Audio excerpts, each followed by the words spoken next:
Cinema Classics is produced by John DeSando and Johnny DiLoretto. Listen to shows every Thursday at 8:01 p.m. and full shows online at WCBE.org. I'm Johnny DiLoretto. This is Cinema Classics, and I welcome you all to the College Movie Nerd Reunion episode. Absolutely. This is Jimmy Mack. What's up, Jimmy? What is up, Johnny? How are you today? I'm great, Jimmy, from Shadowbox Live. Mm-hmm. And we were old college roommates. We've told this story so many times, so many different venues, blah, blah, blah. But to get to the point... But it's so fascinating. I mean, it never gets old. Right. Yeah. Well, I love revisiting those times with you. But we were always... I guess, movie geeks, cinephiles. That's right. We were cinephiles. As far back as we can remember. Probably before we even knew what that word was. That's right. Right? I just learned it just now, so yeah, definitely. And I bet that you can remember seeing the first couple of Tarantino movies, right? Yeah, I think you and I actually saw Reservoir Dogs at the Drexel in Bexley when it first came out. And do you remember what was special about that screening? Or when you walked into the box office, there was a warning? Oh, there right. was a warning. Oh, my God, I forgot about because that. Because of the torture scene? Yeah. And it was like, this is going to be very intense, blah, blah, blah. It was called, like, they said something like it was like an opera of blood or some weird phrase, and I was like, oh, my God. See, that's interesting. Yeah, I didn't remember that. Yeah. And then, so then we're like instant Tarantino freaks, right? Yeah, absolutely. Oh, following all the screenplays, blah, blah, blah. And then comes Pulp Fiction. Oh, yeah. 1994. Changes everything. Everything. You remember seeing that in the theater? Absolutely. You know what an amazing experience that was. I think I saw that twice or three times in the theater. Mm-hmm. Yeah, and it's like 9 hours long, so that's right. Exactly. So here we are. Once Upon a Time in Hollywood comes out. It's his 9th movie. Right.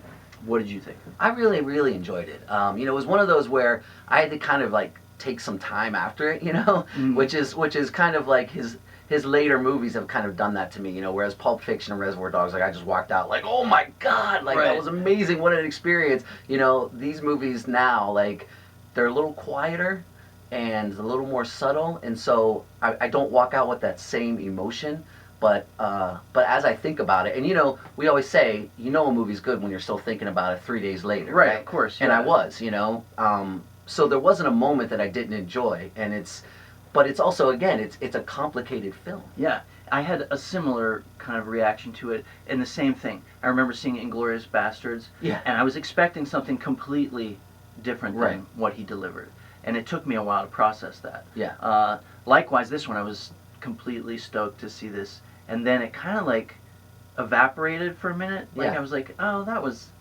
cute, but now I find myself I'm ruminating about it over and over again. I need to see it again. Let's touch a lot of controversy around the movie, a lot of conversations happening. Number one, about the Bruce Lee scene. Yeah. What's your take on that? Well, I don't know. I mean, I didn't mind the scene so much, and I think that everyone, felt it was this caricature of him, and he's so respected and so well loved in the film industry and just as a person, that it was, to me, it was kind of fun seeing a different side of him, like a little kind of notch in the myth of Bruce Lee. I mean, to make him kind of a real person.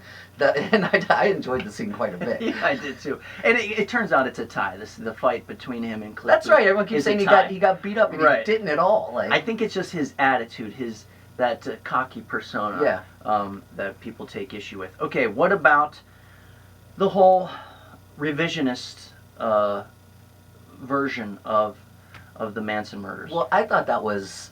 I mean, again, it's keeping in the vein of Inglourious Basterds, right? He's just kind of saying, I'm going to remake history in the way that I wish it would have happened, in a way that makes life better. And for a few seconds, it's kind of euphoric in a way, because you're like, oh my God, if it had gone that way, like I mean, I don't want to say beautiful, because it's horrible and tragic and violent, but in a way, it's the myth of Hollywood kind of gets to live on, as opposed to, everyone feels that that's what killed it, kind of that myth. Right. Well, that old Hollywood. Hollywood, right. So there was that, the story goes that old Hollywood was still in place and kind of trying to, move into the modern era, and then La La Land just came to a complete halt with those murders, and Hollywood changed in a day. Yeah, exactly. Now, what's interesting to me is when it does change, the movies that came after that are the movies that actually that formed Tarantino. That's exactly right. You know what I mean? That's the Yeah. Hollywood that he Right. loves. It was Scorsese and Spielberg and all the blaxploitation stuff. Oh yeah, and right. All right. the other, like the B movies, everything that came after that came because of the creative freedom that directors. So that that whole we can't. Well, the auteurs thing started happening, right? Right. Where suddenly the directors were almost the stars because it was their vision, it was their story, it was their visuals that they wanted to put on the screen. Right, and it seemed like those murders ushered in this, like, hey, look, we can't do these silly fantasies anymore. We Right. have to start dealing with humanity, right? Right. And so it's interesting to me that the ending of that movie posits this different history wherein Tarantino might not have even cared about That's what right. happened after right. that. Where suddenly you've got, the old Western TV stars still doing, these Rooster Cogburn type movies for decades to come. Yeah. So it's really great. You got any other takes on the movie that Well, I thought that you've been rolling around in your head? Yeah, I mean, there's one point, I don't know, it was 2 hours in, and I leaned over to my wife and I was just kind of like whispering, like, wow, you really toned down the violence in this one, it was kind of surprising. And then, of course, he just makes up for it. Like, it's just like, so I thought that was kind of interesting as far as the tone of the movie goes, it's this kind of like, this, because it's a Western. I mean, the movie itself is a Western, in my opinion, the way that it's, the whole Brad Pitt at the ranch and this, like, kind of like, you can almost hear, like, the tumble, Yeah. And so, when it all comes at the end, it's just like, oh my God. So to me, that was kind of interesting as far as tonally goes, where he brought all of that just in this very kind of short scene at the very end of the movie. Right. And finally, what about those guys? Seeing these two guys in a movie together after all these years, you've along with me. I remember seeing Brad Pitt with you for the first time in Thelma and Louise. Yeah. And I was really annoyed by him. Yeah, I liked him. Remember? You were annoyed by him. Right, because I just felt like he was doing James Dean. That's right. Whatever. And he was. I mean, that was the the point of it. Right. He was James Dean and Michael Madsen was Elvis in that movie. Exactly. Right. Yeah. That's right. Yeah. And I love him now, and I love Leo, and seeing these guys together. How do you answer any kind of Redford Newman kind of comparisons? I can absolutely see that. I mean, you've got these two amazing actors, and their chemistry was, and what's funny is I think Tarantino saw their chemistry because normally he's nothing but dialogue, right?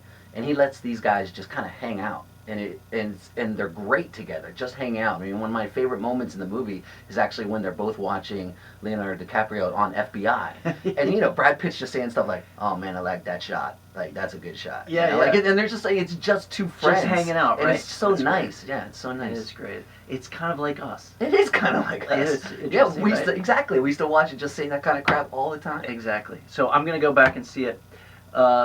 You have a standing invitation anytime we come on Thank here. you So so you much. don't even have to ask. Okay, You don't just have show to, up. and you certainly don't have to ask John. Okay.